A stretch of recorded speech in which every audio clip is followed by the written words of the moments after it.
So we know how to solve a square root in a direct method.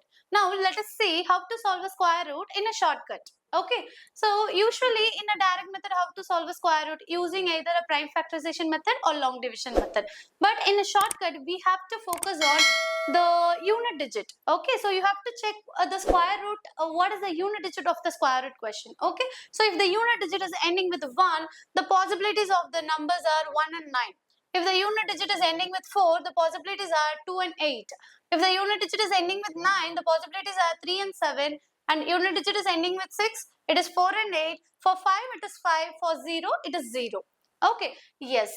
So now, here let us see this question. I'll tell you what are the possibilities means. Let us see the question, unit digit of the square root 4. So 4 is the unit digit. So for 4, you have to check what are the possibilities. So for 4, the possibilities numbers are 2 and 8. So let me write 2 here and 8 here. The next step, you want to ignore the second number. So just strike out the second number and you want to see the remaining number. So the remaining number is 23. Root 23. So check whether the root 23 is a perfect square root or not.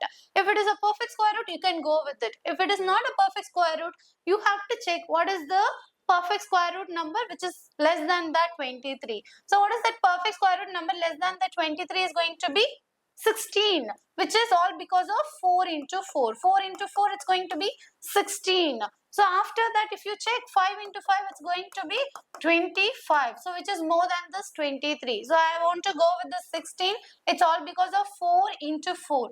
This numbers I want to write before to that possibilities numbers. Okay. So if I write 4 here, 4 here. That's it. Now my answer is going to be either 48 into 48 is 2304 or 42 into 43 is 2304. If you check 48 into 48, it's going to give you answer 2304, or if you check 42 into 42, it's going to give you the answer 2304.